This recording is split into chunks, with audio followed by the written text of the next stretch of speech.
Magandang araw sa inyong lahat and welcome to Linux Art TV, Reaction TV. Ngayon guys, magkakaroon lang tayo ng konting reaction dito sa latest press con ni Sen Aimee tungkol dito sa pagpili ng ombudsman, ano? Yung kasi parang kino-contest niya yung qualification ni Secretary Boying.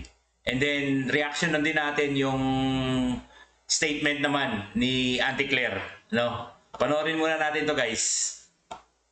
Na ang suhol, itaas mo ang iyong dalawang kamay ng ganito at sabihin, hindi ko kayang tanggapin. Wala lang. Pause ko muna. Ito si Sen Aimee, may pagkakalog din eh, no? Joker, no? Yung style niya, kwela naman, kwela. Loka na ako. Yes po. Git ninyo na plano nila na kaya ilagay Secretary Boying Remulla sa ombudsman para ipakulong si VP Sara at mga ka-alyado niya. Ano yun, suspicion o may nakuha kayo na mabigat na information na pinagbasihan nyo? Yes, marami po tayong information na talagang dito patungo ang paghalal ng isang ombudsman na kaibigan natin dati pero hindi naman natin mapagkakailay. Ang labo-labo naman ng ganon. Kaya tututulan ko po at magtiisan po tayo. Hindi natin kakayanin yan at hindi dapat mangyari yan. Dahil klaro naman, hindi dapat politiko, ano, klaro yung conflict of interest, hindi naman na maitatakwil na may kaso. So, 2 sets of cases against Secretary Boy. Pause ko muna guys. Yung kasing requirement sa ombudsman, dapat hindi ka politiko or wala kang political acquaintances. No? Kasi magkakaroon ng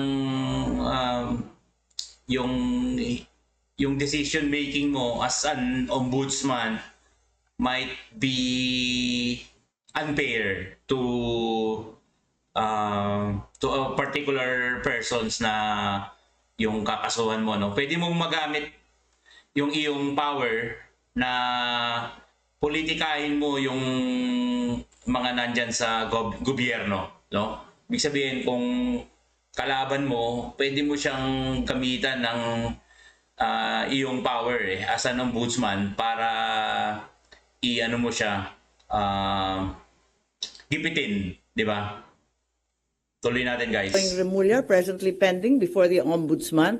Kung paano siya magkakaroon ng clearance from the Ombudsman, pipilitin talaga, pinaltan na yung Deputy OIC na dati nariyan. Yun pa isa guys, meron pending case si Sec Boying eh. Si Deputy OIC Castillo, malamang ayaw mag-cooperate, kaya kung ano-anong paninira, nakikita natin sa online. Meron administrative case for grave misconduct and conduct prejudicial to the best interest of the service. May ikalawa pa, may criminal cases, usurpation of judicial functions under the revised penal code, another criminal case for arbitrary detention of PRRD.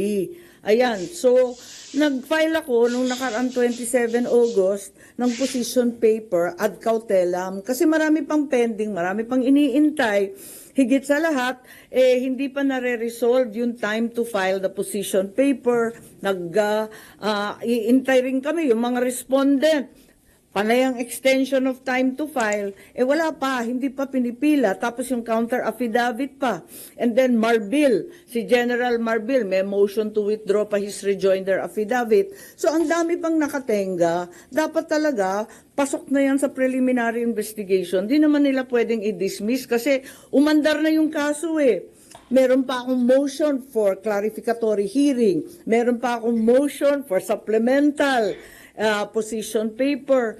Kaya, ayun, nung nag-file ako nung 27 August, yung sumunod na araw, Wala, tinanggal na si OIC Ombudsman Marie Flor Punsalan Castillo. Bigla-bigla ang pinasok yung Deputy Ombudsman sa Visayas, si Dante Vargas naman.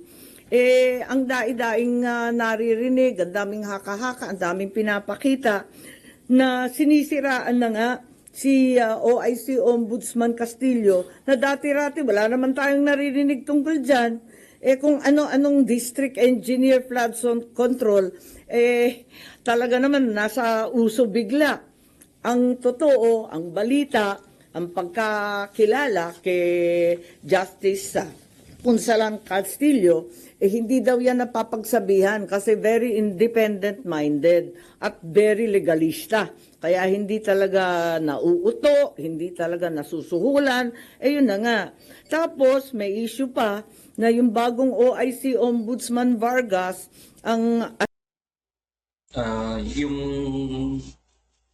dating yung ngayong deputy ombudsman ata yon, merong galawan or merong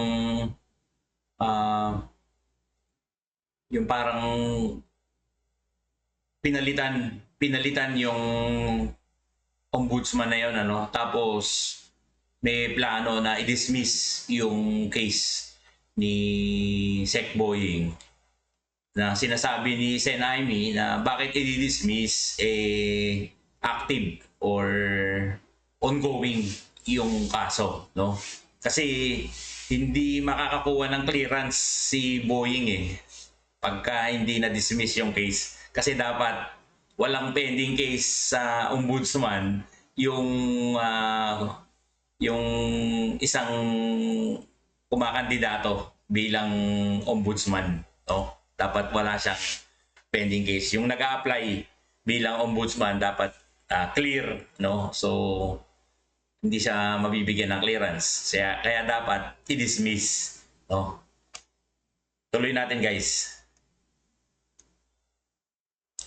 Ano yung ganong plano to read BP Sara and then i-dismiss yung kaso against Justice Secretary Remulla para may appoint siya sa ombudsman? well, balitang-balita, ang pressure sa mga investigador, matindi ang pressure, naririnig natin sa JBC, at nakita natin ang mga galaw, di ba? Pinapaltan ang karapat-dapat na Deputy OIC na wala namang bahid at wala namang dahilan, biglang tinanggal at iba yung linagay, nakakapagtaka talaga. Pause ko muna, guys.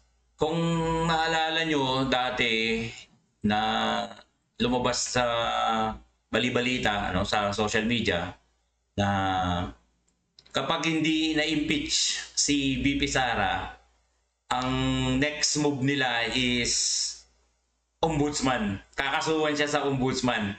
Ito na, parang medyo nangyayari na no? 'Di ba? Dati parang balibalita lang yun Pero sa nakikita natin ngayon, parang nagkakatotoo talaga na may moves na kasi yung impeachment ni VP mukhang ano na medyo malabo na ngayon this year. And maybe next year din mukhang malabo din no? Kaya ito yung moves nila talaga na yung gusto talaga nilang maalis si BP sa political arena. Kaya ito yung next move nila ombudsman. Ipipilit nila si Boying na maging ombudsman para siya yung bibira or magkakaso kay BP. At saka yung time frame, talagang sapilitan. Sa deadline. May mga deadline silang hinahabol. Ma'am, ano pang magagawa pa po nung isasubmit yung opposition kung ongoing na po yung selection ng JBC ngayon for ombudsman po? Oo nga, yun. Talagang tignan natin, sana makinig sila and sana intindihin nila kung gaano kaihalaga ito sa buhay ng ating bansa. Na isang tabi na ng todo-todo ang problema ng baha. Malunod na tayo sa tubig at korupsyon. Basta yung ambisyon na lamang ng iilan ang nangingibabaw. Good morning. Ma'am, ngayon yata isasalang sa JBC interview si Natapos na, Secretary. alas 10. Oh. Pero yung opposition nyo po, na-file or na-discuss nyo po ba kay Senator Alan as member ng JBC representing the Kakausapin ko Senate? mamaya. Nagulat kasi ako, hindi ko akalain na magpapa-interview. Akala ko bawal yun hanggat walang clearance. Tapos Aminin yun ko, po- hindi ko alam na kanina naka-schedule agad-agad. will you also question his being included sa shortlist? At tignan natin kung anong gagawin. Pero Yun guys, no, na parang kasali si Boying sa shortlist ng ombudsman. Kasi kukuha yan ng mga siguro 3 or 4 or 5 dun sa shortlist nila. Yun yung ipapasa or isasubmit sa presidente. Tapos, yung presidente yung pipili. Eh di kung kasama si Boying dun sa shortlist, malaki yung chance na siya yung pipiliin ni PBBM, di ba? hanggat maaari, talagang pipilitin ko hanggat kaya at tututulan. Tulad nga ng sinabi ko kanina, ay Aharain nako, ni hindi Sen. ko Amy. rin kayo tatantanan kasi You know. klarong-klaro naman ang moves nila. May message din po sa Garapala na po. mensahe niyo po sa ading niyo na ultimately siya na may appointing authority. Ay nako, talaga naman hindi yata nakikinig. Di nakikinig Ma'am, si Ading. kung ayaw niyo Tigas ang kay Sec ulo. Boying, kanino kayo doon sa 17 o 16 na iba pa? Ay hindi naman sa ayaw ko. Kaya nga lang, wag naman binabraso yung ombudsman. Yan na lang ang huling hantungan ng hustisya, ng katotohanan. Ang bigat naman nun. Constitutional body, guguluhin, ano? Wala naman akong sinasang-ayunan. Ang sinasabi ko, klarong disqualified. Kaya wag na lang. Ang liwaliwanag naman ang conflict of interest. Nakikita naman natin ang problema kapag may pending admin and criminal charges pa. Ang bigat naman tapos gagawin ninyong ombudsman. Tama ba? Yun guys, ano, yung may mga pending case nga si Boying. Ngayon, dapat disqualified na siya eh. Ang nakakapagtaka, nakarating pa siya dun sa shortlisted, no? Di ba? Dapat nung umpisa pa lang disqualified na siya eh. Dahil nga may mga kaso, tapos may political affiliations, di ba? Kaya ito, hindi natin alam kung sino yung mga nasa likod nito eh, no? Pakinggan natin guys yung ni Auntie Claire, mga haharangin niya sakaling ma-appoint si Ayan, Secretary Remulla bilang ombudsman dahil parte daw ito ng plano para ipakulong si VP Sara bago mag-2028 election. Ano pong reaksyon ng palasyo? Sa statement po ni Senator Amy, mas marami po sigurong katanungan na maibibigay dito. Unang-una, ano po ba yung nais niya ipahiwatig? Pagbibigay ng hustisya sa bayan o pagpoprotekta sa kaibigan? Ang nais niya po bang maging ombudsman ay hindi man lang kakantiin o sasampahan ng kaso kung may roong dapat na sampahan? galawan Ang ni mga Auntie Claire. Duterte, ang mga kaibigan ng mga Duterte, allies Puro ng na mga lang Duterte. Duterte. Hindi pa po ba na Pause ko muna guys. At alam nyo, itong admin ni BBBM, di ba, mahigit 3 years na sila, no? Ito na yung pang 4th year nila, eh, no? Parang mula umpisa hanggang sa matatapos, ang naging issue lang nila or topic, lagi yung Duterte. wala nang ibang ano eh. Yung nga, sabi ni Sen. Amy na yung dapat na gagawin para sa taong bayan sa bansang Pilipinas, hindi na nagawa. Kasi ang inaatupag, itong Duterte. Politikahin yung Duterte. Matatapos na lang yung admin ni PBBM, puro Duterte lang lagi ang topic.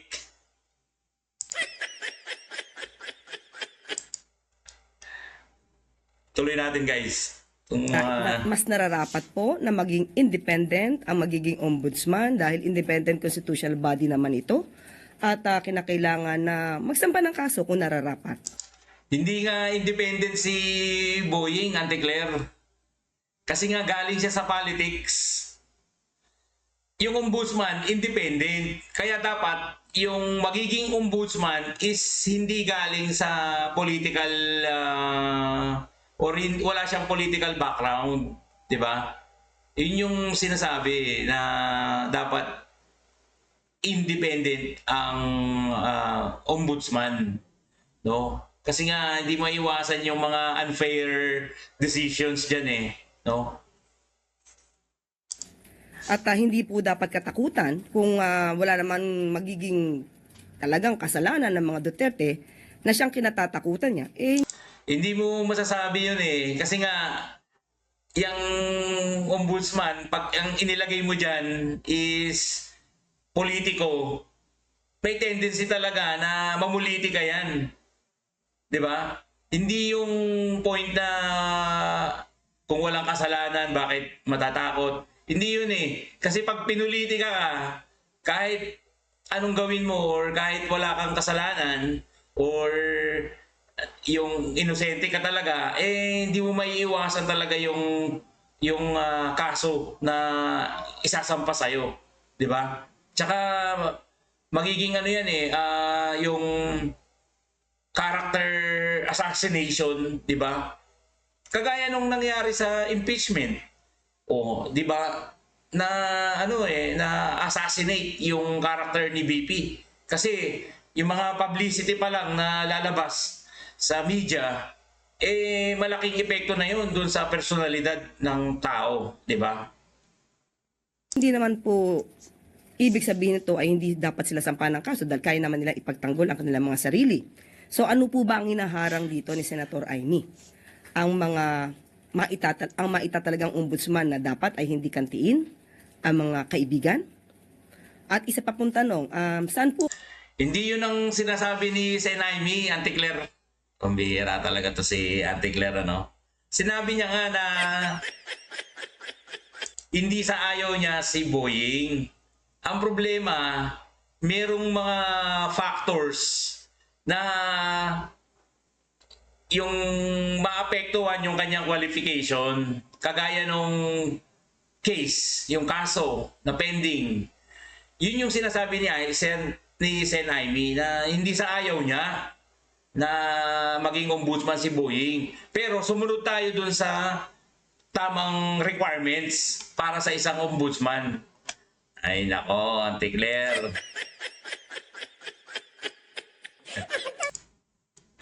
Tuloy natin, Kaya, guys. nabili Yung mga o ano kayang sinasabi manufacturer yung parang bolang kristal ni Senator Amy?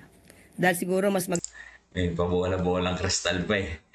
Simple lang yung yung argument ni Sen. Amy eh. Na dapat is clear sa case or sa kaso yung magiging ombudsman and hindi siya politiko. gandang ma-recalibrate ito para hindi lang bali-balita ang nasasagap ni Senator Amy, kundi mga kwento na mayroong ebidensya. I'm sure the President heard about this, ma'am. Ano po yung reaction niya na galing po sa kapatid niya yung pahayag na yun? Alam naman natin ng Pangulo pagdating kay Senator Amy, kapatid niya naman po yan, ay hindi siya nagsasabi po ng negatibo. Ito namang mga press corps, Malacanang press corps, napag-ahalata na yung mga tanong nila scripted eh, no? Bakit hindi nyo itanong na halimbawa, Yusek, ano pong masasabi nyo na si Boying ay may pending case and then may political background siya? Ayon sa requirements, dapat wala siyang kaso. Dapat ganun ang tanong, di ba? Kaya napag-aalata na parang scripted itong mga press con na to eh. Di ba? Okay guys, tingnan lang natin to, no? May papakita lang ako rito. Yan, no? Yan. Di ba? A Quiet Place. Hypocrites Edition. Di ba yung Quiet Place pelikula yan eh, no? So, ito na yung version niya ngayon. Yung Quiet Place. Nakakatuwa when it was BP Sara's